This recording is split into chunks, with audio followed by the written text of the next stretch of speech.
আসসালামু আলাইকুম সম্মানিত দর্শক শ্রোতা, আমন্ত্রণ জানাচ্ছি আমাদের নতুন আরো একটি ভিডিওর সাথে।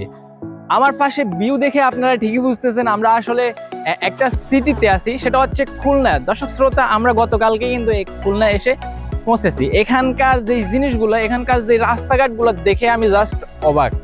হ্যাঁ, আমি এখন আছি একটি 5 তলা বিল্ডিং এর উপর, আর এই জায়গাটির নাম হচ্ছে সোনারাঙ্গা। এই জায়গাটির নাম আসলে এখানকার রাস্তাঘাট এবং এখানকার সবকিছু দেখে জাস্ট আমি অবাক। এত সুন্দর একটি শহর, যেটা আমার কাছে মনে হলো এটা বাংলাদেশের বাইরে কোথাও। হ্যাঁ দর্শক শ্রোতা, তারই ধারাবাহিকতায় আপনাদেরকে আজকে আমরা ঘুরে ঘুরে দেখাবো এই খুলনার আশেপাশে এবং এখানে কি আছে।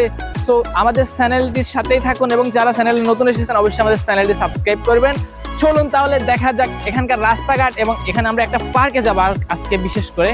ওই পার্কটা কেমন।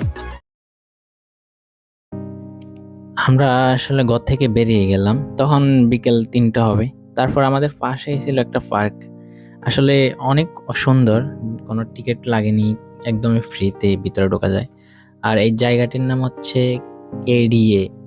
সো জায়গাটা আসলে খুলনার ভিতরে আমি অসাধারণ একটা প্লেস দেখলাম, খুবই সুন্দর। এবং এখানে ব্রিজ সহ মানে একটা পার্কের ভিতরে যত কিছু থাকে সবটাই কিন্তু এখানে আছে। তবে এখানে বিশেষ করে এই ব্রিজটা এখানে সবচাইতে বেশি মানুষের মন আকর্ষণ করে।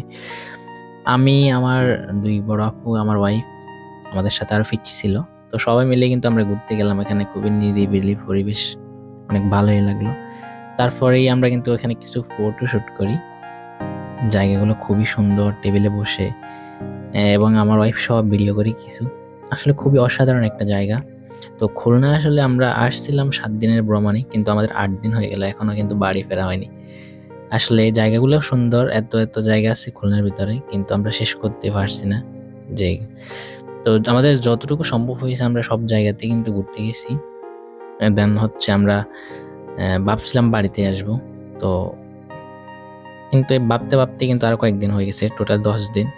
তো যাই হোক, আমরা পার্কে ঘোরাঘুরি শেষ করে কিন্তু আস্তে আস্তে প্রায় রাত হয়ে যায় তখন। আর রাতে খুলনার ভিতরে একটা সবচেয়ে সুন্দর জিনিস, সেটা হচ্ছে ভ্যানে করে চলা যায়। এটাই আমার কাছে